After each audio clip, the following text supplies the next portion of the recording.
Telugu one ప్రేక్షకులకి నమస్కారం. మన పెద్దలు ఏం చెప్తారంటే ఈ రోజుకి కూడా దురాశ దుఃఖానికి చేటు. ఎన్నో కథలు వచ్చాయి. మనిషికి ఆశ ఉండాలి, నిరాశ ఉండొద్దు, దురాశ అసలు పనికిరాదు. అయితే మానవ ప్రకృతి ఎలా ఉంటుంది అంటే ఎక్కువ దురాశ ఉంటుంది, ఎక్కడ తృప్తి ఉండదు, ఇంకేదో కావాలి ఇంకేదో కావాలి. కాబట్టి ఈ దురాశ ఎన్ని రకాల ప్రమాదాలకు దారితీస్తుంది.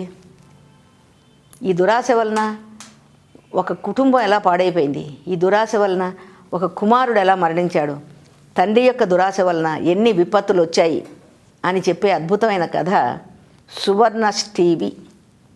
సువర్ణష్ఠీవి చూడండి. సృంజయుడు అనే ఒక రాజు, చాలా ధనవంతుడు. అయితే ఒకటే అతనికి చింత, అతనికి సంతానం లేదు.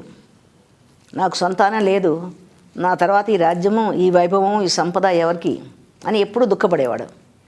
ఎంతోమందికి దానాలు చేసేవాడు, భూసురులను పూజించేవాడు, దేవాలయాలకి పుణ్యతీర్థాలకి అన్ని చోట్లకి వెళ్ళేవాడు. అయినా సంతానం కలగలే. ఆ రాజ్యంలో ప్రజలకు కూడా అయ్యో రాజుగారికి సంతానం ఉంటే బాగుండేది కదా పాపం అనే జాలి కూడా కలిగింది. అయితే అండి, మనకి కొందరు మంచి స్నేహితులు ఉంటారు. స్నేహితులు అంటే ఒక మంచి మాట చెప్పేవాళ్ళే కాకుండా చాలా గొప్ప పదవిలో ఉండేవాళ్ళు కూడా మనకు స్నేహితులు అవుతారు. అయినంత మాత్రం చేత మనం దురాశగా కోరికలు కోరచ్చా? అది వాళ్ళకి సాధ్యమవుతుందా? దాని మూలాన వచ్చి ఇబ్బందులు ఏమిటి, కష్టాలు ఏమిటి అని చెప్తుంది ఈ సువర్ణష్ఠీవి కథ. అయితే ఈ సృంజయ మహారాజుకి మంచి స్నేహితుడు ఎవరు అంటే నారదుడు. నారదుడు ఎప్పుడు ఈ ఆస్థానంలోకి వచ్చేవాడు, రాజుగారితో కబుర్లు చెప్పేవాడు, స్నేహంగా ఉండేవాడు, ఎంతో ప్రేమగా ఉండేవారు ఇద్దరు. ఈ ప్రజలు అనుకున్నారట, రాజుగారికి నారదుడితో స్నేహం ఉంది కాబట్టి నారదుడు దివ్య పురుషుడు, మహాయోగి, విష్ణు భక్తుడు, అతన్ని కోరితే ఏదైనా కోరిక తీర్చకపోతాడా అని అనుకున్నారట. అనుకుంటే ఇది రాజుగారి దాకా చేరింది. ఒకసారి నారదుడు వచ్చాడు. నారద, నా మనసులో ఒక చింత ఉంది. ఏం చింత?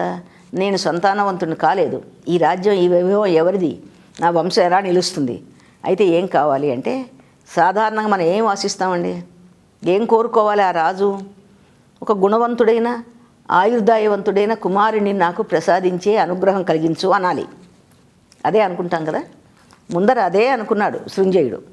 కానీ తర్వాత ఆయనకు అనిపించింది, నేను ఈ కోరిక కోరుతోంది సామాన్యుడు కాదు కదా, సాక్షాత్తు విష్ణు భక్తుడు, త్రిలోక సంచారి, దివ్య వ్యక్తి అనేటువంటి నారదుడు. కాబట్టి గొప్ప కోరిక కోరదాం, ఇంత చిన్న కోరిక ఏమిటి అని ఏమడిగాడు. నాకు నువ్వు నీ అనుగ్రహంతో, నీ దయ వలన, నీ ఆశీస్సు వలన పుట్టే వరపుత్రుడు సువర్ణష్ఠీవి కావాలి. అంటే ఆ పిల్లవాడు పుట్టాగట, అతడి మూత్ర, పురీషాదులు, స్వేదం, అశ్రువులు ఇవన్నీ, ఆఖరికి అతని ఉమ్మి కూడా, నిష్ఠీవము అంటే ఉమ్మి, ఇవన్నీ కూడా బంగారమయం కావాలి అని కోరుకున్నాడు. ఎంత దురాశ అండి. ఆయన రాజు, ఆయన కోరిక మొదలుపెట్టినప్పుడు గుణవంతుడు ఆయుర్దాయవంతుడైన కొడుకు కావాలనుకున్నాడు. కానీ స్నేహితుడు గొప్పవాడు కాబట్టి గొప్ప కోరిక కోరాలి అనుకుని మొత్తం బంగారమయంగా ఉండే కుమారుడు కావాలి. నారదుడు ఒక చిరునవ్వు నవ్వి, సరే. కొంతకాలం అయింది, సృంజయుడికి కుమారుడు కలిగాడు. వాడు సువర్ణష్ఠీవి అని పేరు పెట్టుకున్నాడు. ఆ పిల్లవాడు ఉమ్ము వేసినా అది బంగారమే. మూత్ర, పురీషాదులు, అశ్రువులు, స్వేదం మొత్తం ఏది అయినా అంత బంగారమే. ఈ రాజు వైభవానికి హద్దులు పద్దులు లేకుండా దాటిపోయింది. ఇంట్లో అతని పరుపులు కానీ, అతని మంచాలు కానీ, ప్రాకారాలు కానీ, పాత్రలు కానీ, శయనాగారం కానీ మొత్తం అంత బంగారంతో నిండిపోయింది. అబ్బో, నా స్నేహితుడి మూలంగా నా జన్మ ధన్యమైపోయింది అనుకున్నాడు.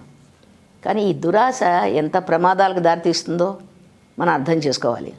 ఆ పిల్లవాడు పెరుగుతుంటే ఉన్నట్టుండి రాజుకి ఇంత వైభవం ఎలా వచ్చింది? కొడుకు పుట్టాడు అని లోకం అంతా సంతోషించారు, ప్రజలందరూ ఆశీర్వదించారు. కానీ రాజుకి ఇంత వైభవం ఏంటి? ఉన్నట్టుండి సువర్ణమేంటి, సువర్ణ ప్రాకారాలేమిటి, శయనాగారాలేమిటి, తినే పాత్రలేంటి, ఏమిటిది అనుకున్నారట.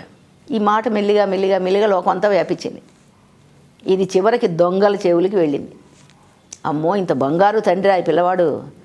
మనం చిన్నప్పుడు చదువుకున్న బంగారు బాతు, అది బంగారు గుడ్లు పెట్టింది, దాన్ని పొట్ట కోయడం అనే కదా బాల్యంలో చదువుకున్నది. ఓ, ఇంత గొప్ప బంగారం ఉందా ఈ పిల్లవాడిలో అని ఈ రాజు చూడకుండా రహస్యంగా ఆ పిల్లవాడిని అడవి మార్గానికి తీసుకెళ్ళిపోయారు. అడవి మార్గంలో ఆ పిల్లవాడిని పొట్ట కోసి చంపారు. బంగారం ఏది? నారదుడు ఇచ్చిన అనుగ్రహం మూలాన ఈ బంగారం తప్ప నిజంగా ఆ పిల్లవాడి పొట్టలో బంగారం ఉందా? ఈ రాజు యొక్క దురాశను చూపించడానికి తప్ప సామాన్య ప్రపంచంలో ఎక్కడైనా ఇలాంటి సంఘటన ఉంటుందా? అయితే మళ్ళీ వాళ్ళల్లో వాళ్ళు కొట్లాడుకుని ఈ దొంగలు కూడా నువ్వే అన్నావు ఆ పిల్లవాడి పట్ల బంగారం ఉందని ఒకడు, లేకపోతే రాజుగారు ఇల్లే మనం దోచుకునే వాళ్ళం కదా మనకి ఈ పిల్లాడు ఎందుకని ఒకడు, ఇట్లా పోట్లాడుకుని వాళ్ళల్లో వాడు కూడా కొట్టుకుని మరణించారు. ఈ పిల్లవాడు మరణించాడు.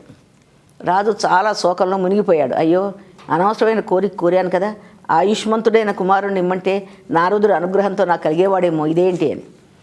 నారదుడు వచ్చాడు. ఏంటి రాజా ఎందుకు దుఃఖంగా ఉన్నావు అంటే, నా కుమారుడు లేకపోతే నాకు జీవితమే లేదు, నాకు చాలా దుఃఖంగా ఉందన్నట్ట.